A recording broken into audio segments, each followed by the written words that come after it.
Yoma Per Gimel Mishnah Yud Aleph, 11th Mishnah, which is the last Mishnah in the 3rd chapter of Yoma.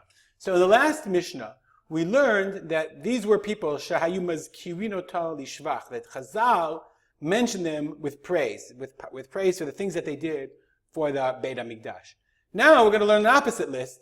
It's really interesting when you think about it, that Masechet Yoma, there's a lot of, I would call a Mishnayot Agadah, Agadat HaMishnayot, that are really, they go off topic, but talk about the Beit HaMikdash in values and other ways. So now we're going to talk about Ve'elu L'Gnai, people that Chazal mentioned the Gnai for negative, for bad. And this is a list, I mean, you're mentioned in posterity, according to Chazal in the Mishnah, not such a good thing. Says the Mishnah, Shal Beit Garmu, the house of Garmu, Lo Ratzah L'Lamed L'Ma'aseh Lechem HaPanim. They didn't want to teach how to do the Lechem HaPanim.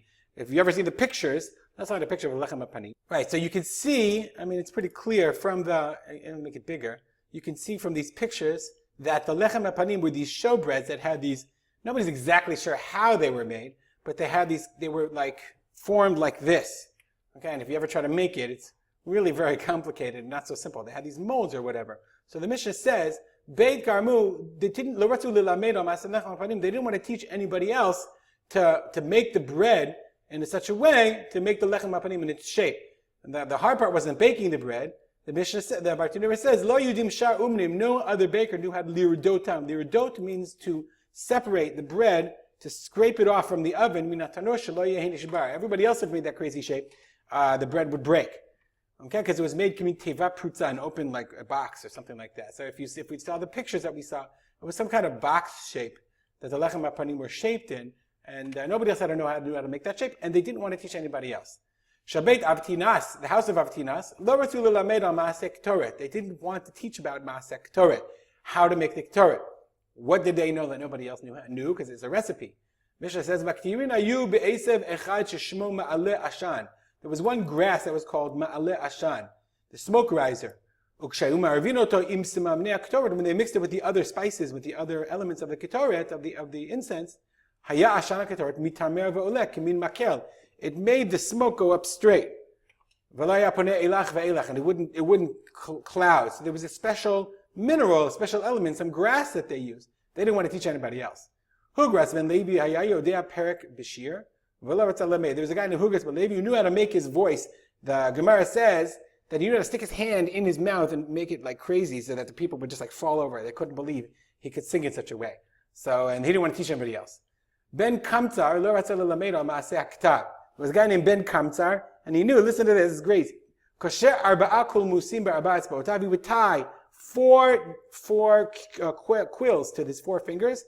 V'kotev shem ben arba'a otiot ke'echad. And he would write the name of the 4-letter name at one time. I'm not sure why that was so important, but it seemed that he didn't want to tell anybody. Ala rishonim ne'emar zecher tzadik livracha. And we're going to do the simple explanation. On the first group, okay, is zecher tzadik livracha. The pshat is, it means these people, the people that mazkirinu tal lishvach. And the al achronim, v'al elo, and these people, ne'emar v'shem v'sha'im yirkav. The name of the wicked should be yirkav, should go moldy, should become decimated. Now the Bartanura says that each of these, the other ones, the rishonim, ben gamla, ben katin, munbuz, and nikono, right, the people in the first Mishnah. And achronim are beit garmu, all the people in our Mishnah, that they didn't want to teach. And they said, Alpha be debate Garmu Beit Abtinas Natnu Ta'am Divrayam. The Braita says that they gave an explanation. Shelo Ratzu Lelamed, they didn't want to teach it. Shema Yilmad Adam She'eno Hagun. Maybe somebody inappropriate will learn how to make these things. V'avodah avodah zara b'kacham. Use it for avodah zara. Nah, we don't want to teach it for avodah zara. Lo kiblu chachamim et evriyam. Chachamim said, no. We don't believe you, or we don't accept your excuse. You don't want to teach other people because you have a monopoly on the work, and you're afraid of sharing it with anybody else. Not a good thing. We'll stop here and dedicate our learning to the memory of my father, Rav Simcha ben Yitzchak Kalman. If you have any comments or questions, as always, email me at rspolter@gmail.com. Have a great day.